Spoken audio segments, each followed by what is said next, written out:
listening to atoms, motion, and the void.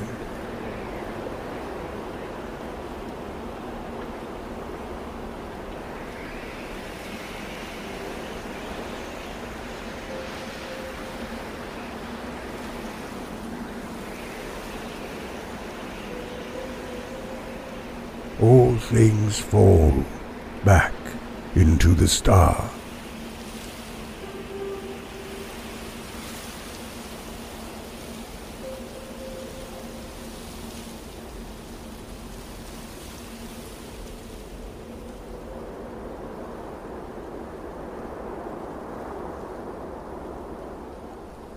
What a falling snow of snow there was this evening, as I burrowed along through the woods, through the deep dark halls and wailing walls of it, almost beneath the forest itself, it seemed to me, inside it, so overcovered in snow were the trees that it was as though I were wandering the bottom of a hollow blue sea.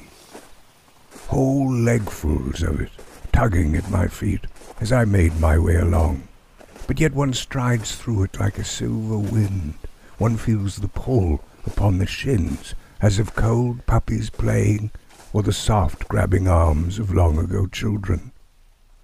It snows yet, it snows on, heavying and heavening this blue cave world, and I follow no path, but a memory of it.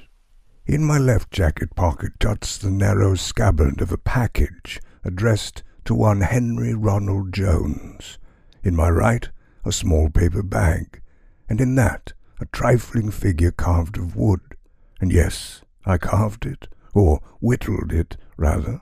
And perhaps you would guess this, but I am no whittler, nor carver, for that matter, nor sculptor, nor shaper of things real, anyway.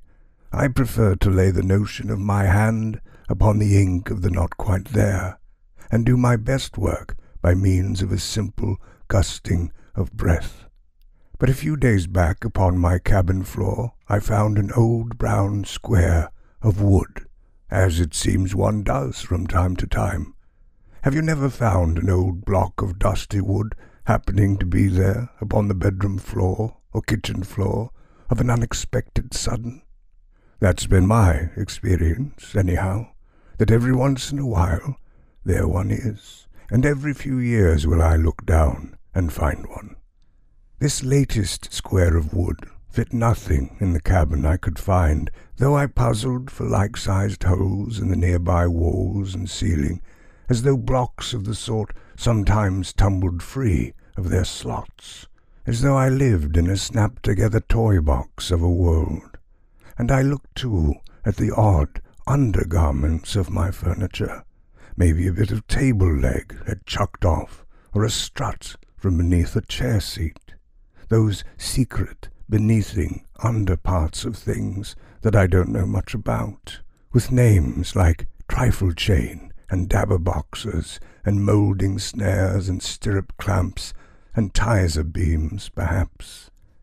I tried next, as a way to stop looking for the wooden blocks wherefore, to imagine the unknown, unseen parts of the scattered objects in my cabin, and what their names might be, and how I might learn such words for the pleasure of knowing the language of the turvid side of things, the dabber boxes and tizer beams, as mentioned, although I suppose those wouldn't be the names they'd given each other, but instead simply the discreet language of specialist chair-makers and the like.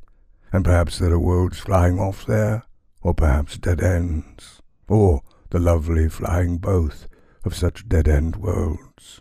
But the block of wood was soft and dusted and untroubled by touch on all sides, and looked as though it had sat upon my floor for years and years, untroubled and untripped over and unseen by me. But there, all the same, a quiet little wooden ornament living with me all these years. At the very first, following my investigations, I put the dusty block on the window-sill above my sink, where I keep small objects of the like. The diamond ring, which was here when I moved in, found exactly where it remains, upon the window-sill back then. In fact, I am not even sure I've ever touched the ring in all these long years. For there is something about the diamond ring, and what is likely the wedding ring of an unknown stranger, that speaks of an inviolable privacy that I feel I cannot breach. But this ring, removed casually one day long ago, without much thought by its owner, I'm sure, before the dishes were done in what is now my sink, but then never this ring thereafter recovered and put back on, forgotten somehow, to some soon intervening event, a heart attack, and then falling to the floor with dish bubbles still popping at her wrist, or a phone call full of bad news and the phone handle then soaked wet, or perhaps the husband had died long past, and this was her moment of parting finally with him, and for years she might have kept a distant watch upon her ring upon the sill. There it is, there it is, there it is. We once were, we once were, we once were. Welcome here too far away. Let me tell you, for the rumors hit the room, but the truth is I've been put away.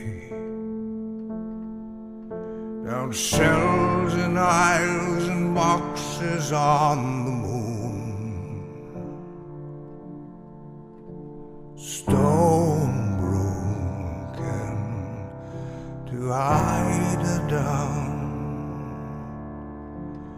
warm and cold and light. This miracles are excelsior, and no eye shall see the sight. Something tells me right away, no matter how I tell the earth to move, I'm not coming home again. Down shelves and aisles and boxes on the moon, stone broken to hide her down, warm and cold and light. These miracles are excelsior, and no eye shall see the sight.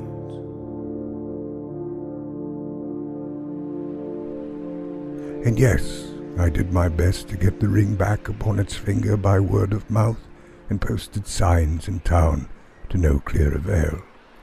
Beside the ring on the sill stands the second item in my collection, in the form of the lump of a small metal car, which is blown shapeless as a cloud through time and clotted full in its carriage with dirt and small stones, more a wild bit of cheerful coal now than a child's plaything. But I found it lodged in the mud by the river many summers back, hidden or lost a half-century earlier by some small boy, I should think. And perhaps it was that boy, I like to imagine, who grew up to be the man who married the woman, who removed her ring a last time as a way to gather room for herself from her life with him, and now was the time for her to be alone herself again. But it was a toy, this metal car, that I believe I'd owned myself as a boy. Not the same one, of course, but a brother to the model I'd vroomed and crashed around my bedroom. My own dear metal car, I imagined, must be in a similar state in some unknown part of the country, both shoving itself and being sucked down into a pocket of earth, becoming increasingly abstracted along the way, growing wide in new rusted layers of itself and the outward flakes of a defascinated purse of atoms, become, at this stage, 70 years after I last played with it, I should think. A kind of almost rock, as it flies on and ever on, and backward into unrecognizability, into the depths of the universe, in both the direction and style of commute we shall all soon undertake. All things fall back into the star. There it is, there it is, there it is. We once were, we once were, we once were. How's about this? I was waiting for a kiss, down among the taken and the torn. All the hours we spent, as high as we could get, down among the shaken and the shorn. Now I know you will someday soon. Now I know you will someday soon. Now I know you will someday soon. Now I know you will someday soon. But how's about this? Always waiting for a lift, down among those broken when they're born. For the hours we spent, down as low as we could get, down among the waking and the worn.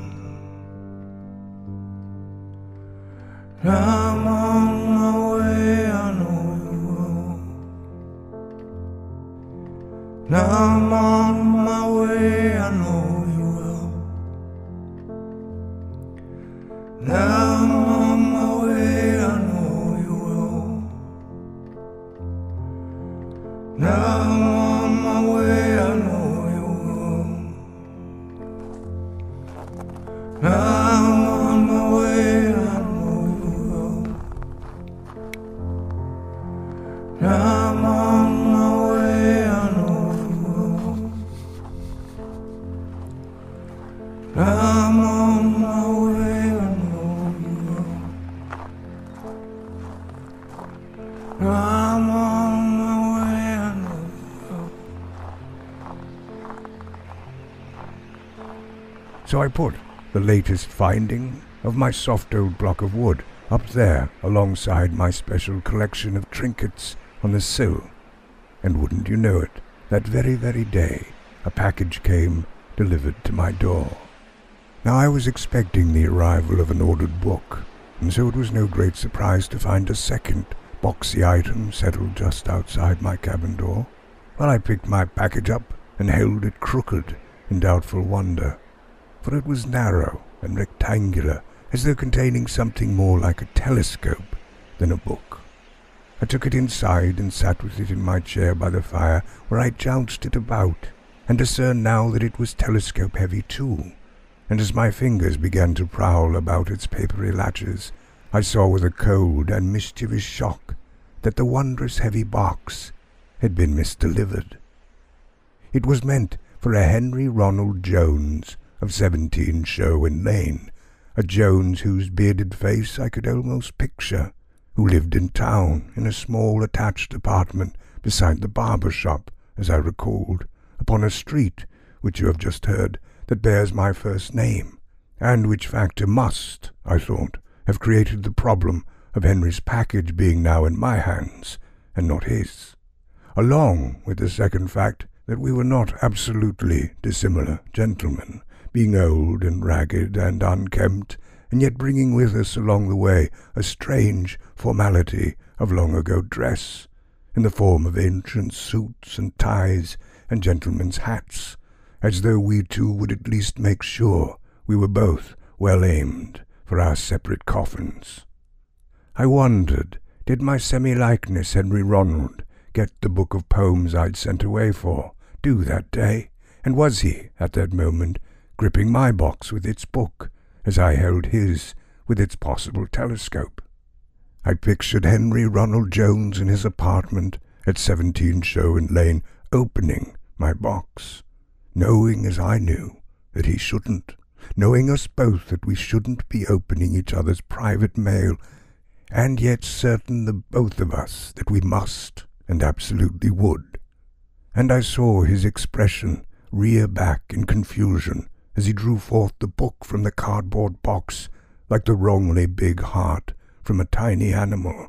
What had his guess been for what the book was, I wondered? Could he have managed to believe until that point that so mediumly light and flat and squat a box had held the heavy pipe of his telescope? And what would he do next? I puzzled, and so I watched him closely with my make-believe eyes. For some time Henry Ronald simply stared at the book in his hands, as though he could not tell if it were too hot or too cold, and then I watched him go to his fire and spit upon the flames, and then open the book to gaze more closely at its substance, and then turn the book from side to side, as though now calibrating how long it might take such a book, with so few and such trembling words inside, to burn in so hot a fire as dissolved his spit before it even spat. And I should admit that I had him spit upon the fire in my mind's eye to give Henry Ronald's being some distance from myself, for I found that I was picturing my own person in his stead, and so this spitting action broke Henry Ronald Jones back upon the liberty of himself. And then, to my next surprise, the 83-year-old Henry Ronald Jones, for I divulged his age to myself upon that very moment, took his seat upon the old rocking chair I imagined he would have by his raging fire, opened the book, and sighed with a kind of none-too-happy chalance that suggested he would now, after all these years, give this dern poetry a beggar's chance before he died, but with only the vaguest hopes of its salvationary properties, and that really the idea was that at the very least he should not leave this world in absolute ignorance of such attempted melodies, as he commenced, in the mental picture I had of him, to read.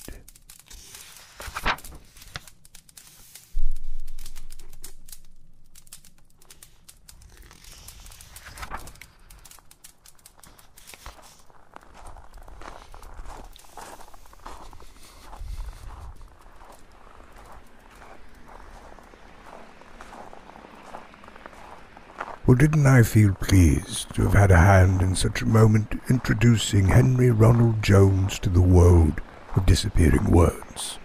And is that not what poetry is? A way to use words to get beyond them, a way to travel off into the places they long to be. They long for us to be. We long for them to take us. All things fall back into the star. And so it felt to me only fair and fitting that I give the old fire-spitter a likewise gift in return, if, for example, he were imagining me mulling over the matter of his packaged telescope, and it seemed as well to be in the air that I should honour his earnest efforts in the direction of poetry with a likewise one undertaken by myself in the direction of the distinctly far away, and that I should obtain several long gazes with his telescope around my world at the distant bits so here and there, which glowered obscurely in the mountains and valleys, and about which I'd so enduringly wondered. The shining glints of what is it that one sees, the far-off piles and lumpen shadowy, now what is that? And the towering shapes of the unknown brutes and monsters spiring along the lower lakes. So as Henry Ronald Jones read my book of poems by a rollicking firelight, I opened his too narrow, too heavy box as delicately as I might, with such plans, of course, to wrap it all back up as neatly as I could very shortly, and get the whole thing back to him as soon as I'd had my way with it, and gotten all that I could from a telescope by seeing all the things I hadn't quite before. And yet what I found inside the box could only at the very first be described in the apprehending chiaroscuro of seeing the unexpected as simply a thing that was not a telescope at all, but wrapped in a black silk bag inside the box, and loosely, even falsely, tightened by a leather strap, itself glamorously tipped on either end by the bead of what I believed to be a real pearl, upon which decorative leather cord clung a stiff and very hard card that read, "Welcome to your new, handmade, freshly greased, carbon-tipped, liquid chestnut Canterbury Stars Wheatley Grassley Treasure Hunter Supreme, guaranteed to last 2 lifetimes by me, J. Wheatley Grassley, maker of said enclosed." And as I reached into the cool breeze of the silk bag, and as the grassy cordage of the strap scratched my wrist, and the icy eyeballs of the pearls fell away down my lap, I pulled forth from that dark coolness the most authentic and most official and most beautiful whittling knife I'd ever seen.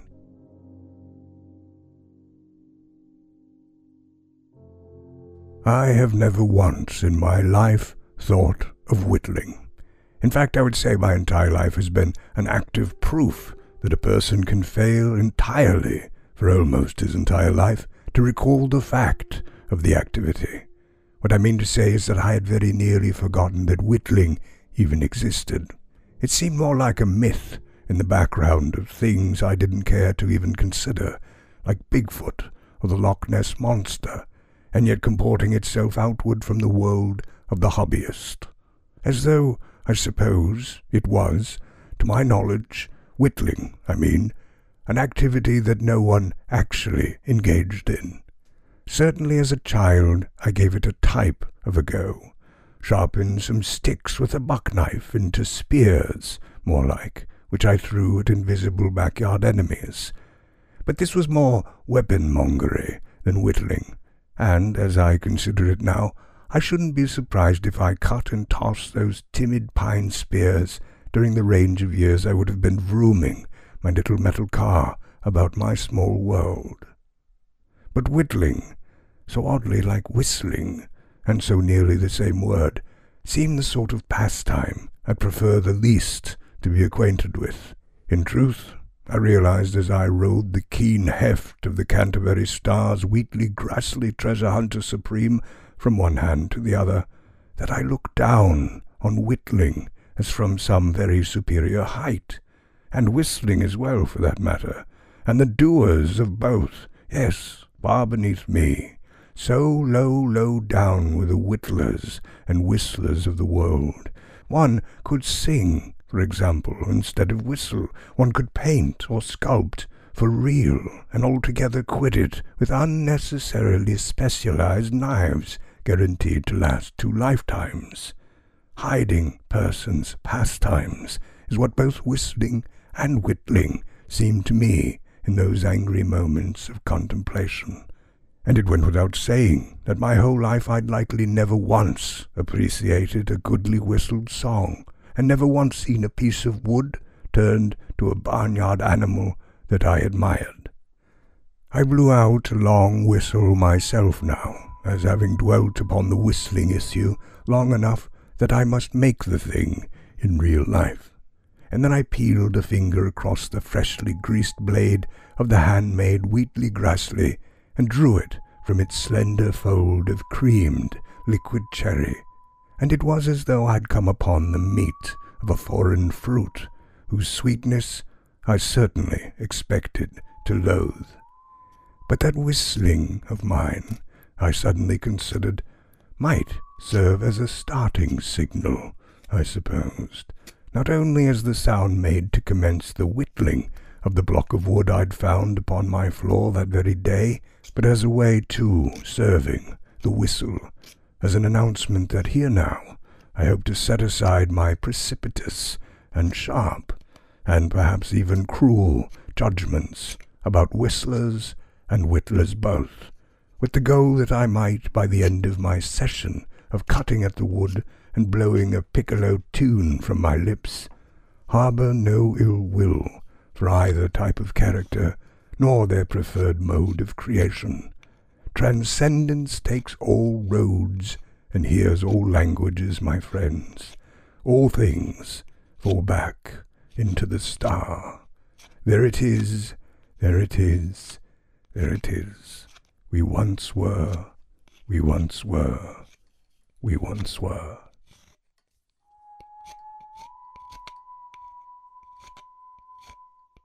So I whistled while I whittled, and I did both until the one seemed the other, and I could not tell if the knife in my hand was singing out from my lungs, or the whistle, minting cold from my lips, was shaving wood from my increasingly altered wooden block.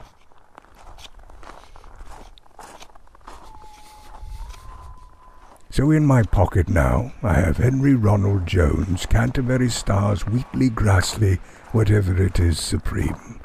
Which knife, yes, I have used well, but which bore no ill effect that I could detect, and which I did freshly grease at the conclusion of my whittling with some lard from my own kitchen. And I believe my work returning blade to the liquid cherry knife, and then knife to silken bag, and bag to box, was crafty enough that old Henry, now that he was such a newly arrived fan of poetry, so I thought, might never notice. And in the other pocket was what I'd made of the dusty wood block I'd found upon my floor. Now, yes, a brightly whitened tooth of wood it was, which whittled creation I imagined I would soon be giving over to Henry Ronald, not as a gift, but as a kind of payment for use or punishment. For while I have no, or not much, or indeed I confess I had a little, trouble returning the whittling knife to Henry Ronald, I more so dearly, dearly wished I could keep the small, abstract figurine I'd drawn from the wood. How I would have loved to set that whittled bit of nonsense upon my kitchen window-sill, beside the untouched diamond ring, and what was, so very nearly almost, my own dear metal car. That there on the sill could so easily be this ancient magic triumvirate of diamond, metal, and wood. And what might happen one day, if I could find a way to add a fin of fire, a never-falling drop of water. For in my heart was the tiniest tug that this whittled thing was made for my special windowsill collection, as though the special collection itself had only been designed to await the arrival of this completing third figurine. Old ring, rotting car, whittled wood, the untouched other, a former possession, a new creation, a wife, a child, a life, whispering out to me in the language of the inside of things, of the whiffle ticking beneath my skin, and the crim attacks that held me all together, and the serry jumble timblows pulsing out from the intimate surface of my heart. And so, how I longed to keep my whistled bit of whittling nonsense, my very Kelson of the creation. But yes, here and always, all things must fall back into the star. 1, 2, 3, 4, 5. He knows just where he keeps it here and there, everything he thinks he ought to hide.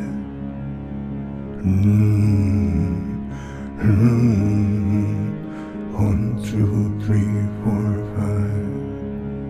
5. He has no fear of any fear, a slight concern he thinks he might have died.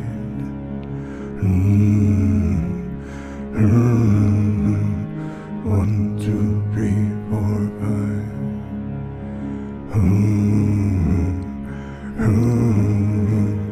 1, 2, 3, 4,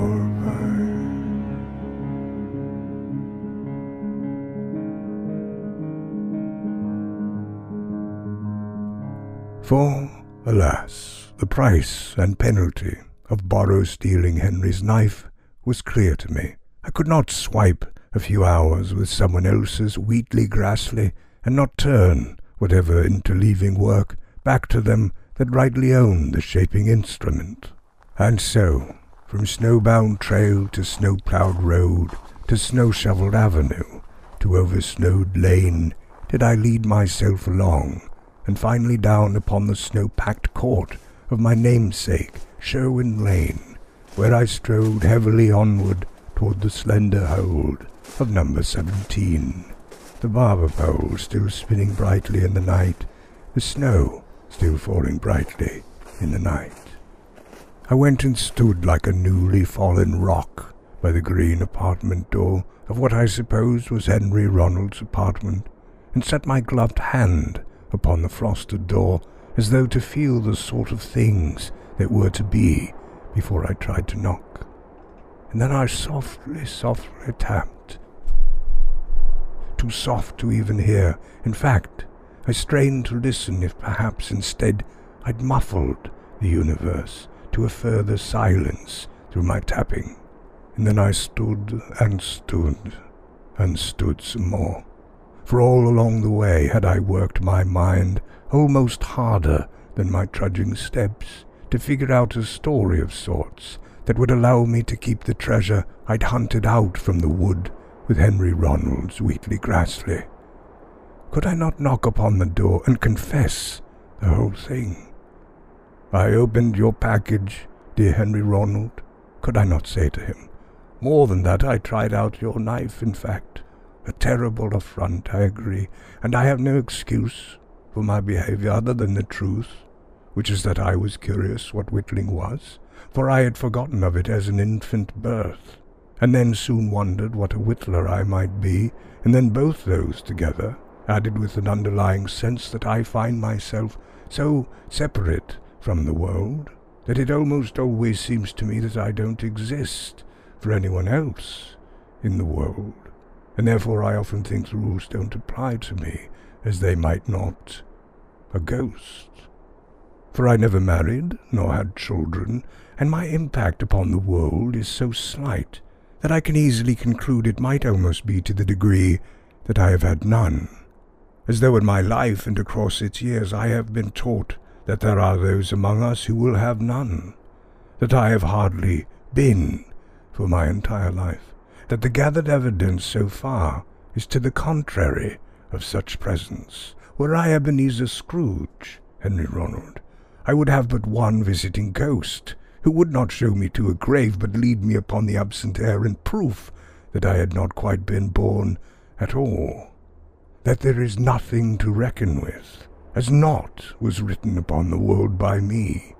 And it is not that I am above the rules, Henry Ronald, the rules we have about us, and more or less agree upon, but more like I am below them, or not quite considered worthy or up to the job of qualifying to be subject to them, and I know it is only a trick of my own mind that it seems so to me, as though I don't exist enough to be required to follow such rules. For I suppose when one first senses one's own lack of being, that unborn state I mentioned, discovered by the ghost in the absent air, that one either begins to stomp loudly and yell in some way so as to rail oneself into earthly manifestation, or one retires more fully into the mists.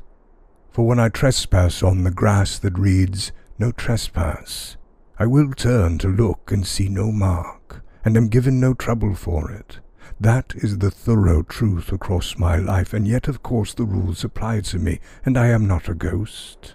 Otherwise you could not hear my voice now, or be troubled by the truth that I misused the knife that is so rightly yours.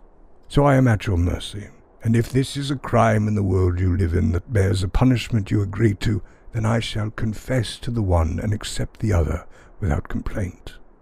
But as a last confession, I wish to tell you that I was quite happy to have made this small, obscure, and hollow figurine, which thing itself was crafted from your knife, which creation I shall now show you, for perhaps its very emptiness will repulse you. And I suppose the dilemma is that I believe it to be within your rights to fully claim title to this whittled creature I now hold out for your consideration. but that I wish to convey to you how dearly I would prefer to keep it, while certainly agreeing that it does not belong to me, and that I would beg for your compassion in this regard, and that I would rather suffer the consequences of ill-using the mismailed knife of a stranger for several lovely hours, than to give up this mysterious cherub, which I carved from a shape of wood left exactly and magically for that purpose in the middle of my floor, which secret leaving of such blocks of wood has been conducted all these years now and again and without any seeming purpose, and therefore have I never taken advantage of them until this last now. And then, of course, there is the matter of my special window-sill collection, and I shan't go into it, Henry Ronald, but there is a secret story of a ring and a car, and now this carved emptiness that I have whittled out, which tells the untellable story of the inside of my life itself, in whole and full, and by means of only these 3 items I've so slowly come upon, but which tale can be told only to me, is designed only for me, and there is no one else to understand it in the universe, for it is simply an inversion of the story of all stories, for it is the story of what did not happen, like the underside of chairs, I suppose, bearing a language and construction so different from that more useful topside of such furniture, and yet no less important. And will you let me complete this story of myself by keeping this otherwise useless ornament of wood, that I may set it there upon the sill, and see myself through by means of these 3 curios? Yet I am at your mercy, good sir, and will go along the river you choose me to go along, and if I may keep it and go to jail, then I agree to that, and perhaps afterward all might be well between us. And I also wonder, and this is my last ditch and dearest hope, that you were delivered of my package today, and that you followed in the same criminal footprints as I myself, and that you found yourself with my very book in your very hands, and sat yourself upon your chair, and that my book made a change to your heart, as your knife made to mine, that you find yourself whistled through, my friend, as by the poems found in what is mine, as I have been whittled away at last, as by the cutting of wood, by that which is yours. I reared my hand back into the ever-falling snow, as the light of the barber pole blazed upon the millions of tiny falling screens, and I struck so hard against the door, as I knew I must, to awaken him, as I began to bellow out my final request for reprieve. Transcendent, Henry Ronald, I cried to the door, takes all roads and hears all languages, my friend, all things fall back into the star. There it is, there it is, there it is. We once were, we once were, we once were. Old ring, rotting car, brittled wood, the untouched other, a former possession, a new creation, a wife, a child, a life, Henry Ronald. If only you will let me have it.